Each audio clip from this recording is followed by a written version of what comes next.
Welcome to the RITSEC meeting. Let's get this started. We got the Discord. If you haven't joined, please join. I don't know how you got this far at this point. Scan this QR code. You'll find it eventually. Also, please sign in. It's the same sign in from the education part of the meeting, so just do it. You're good.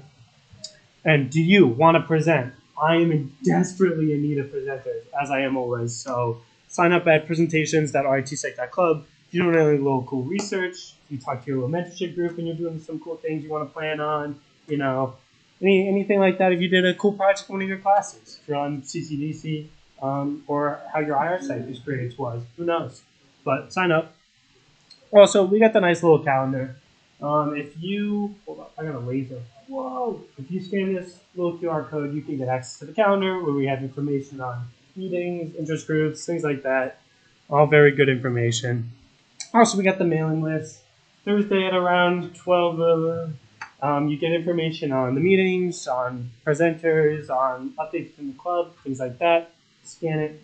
I have a laser pointer. I forgot about this. This is crazy. Also, give us feedback. If you think we're doing well, if you think we're doing bad, we're trying to cater to everybody.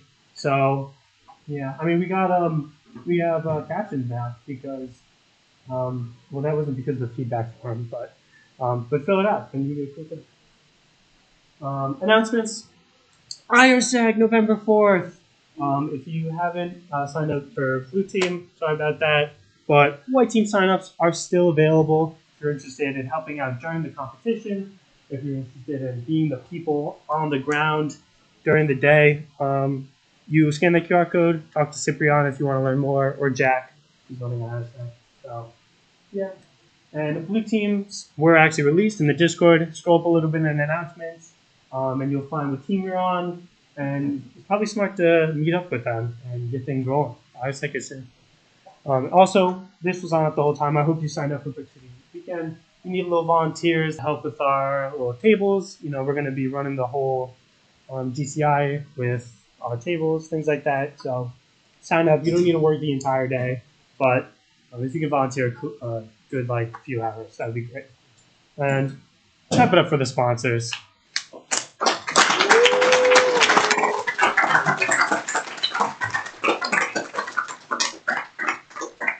All right, follow our social media. I don't even know if our X account works or not, but Instagram's kind of been popping off recently. I'm just saying, I haven't seen it. But today, we're going to cover three little news topics. Microsoft Defender Auto Isolation, some recent curl vulnerabilities, and FBI and AVOS locker ransom. So the Microsoft Defender for Endpoint is an enterprise endpoint security solution used by businesses to do detection, investigation, and response to threats.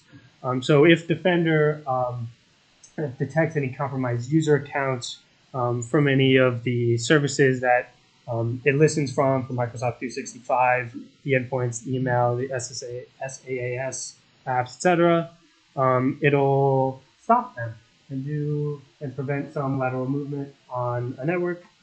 And that's pretty cool. Endpoint is getting a little stronger, and according to Microsoft internal data, it's known to actually have protected over 6,500 devices from ransomware attacks.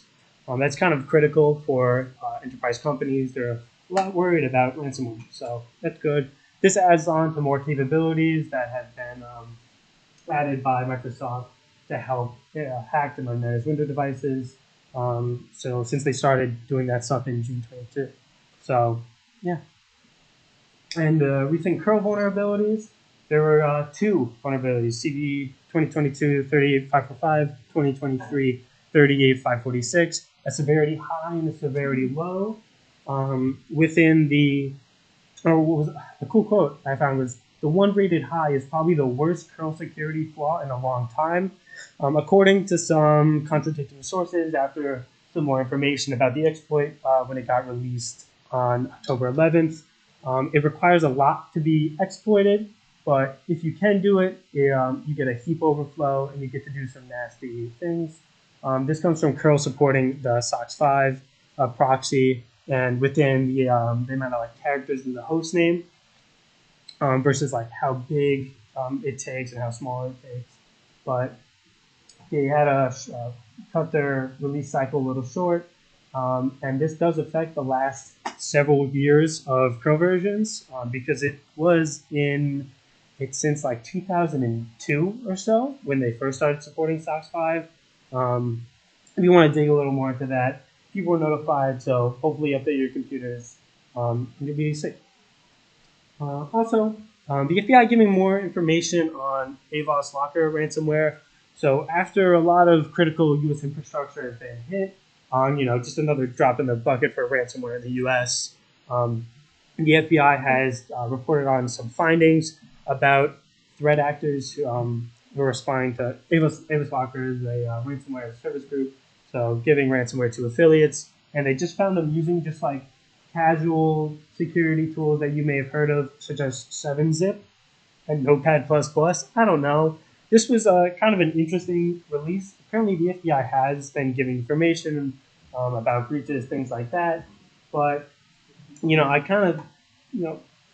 kind of advertising this to not many people. I haven't seen much of the FBI talking about this stuff, but, it should be helpful information. And these are the sources. You don't care, though. And today, we have Ariana Squared talking about intro to SQL injections, Camden talking about his machine learning for network traffic classification, and Max talking about Golang and beyond the basics. So let's just jump into it. Clap it up.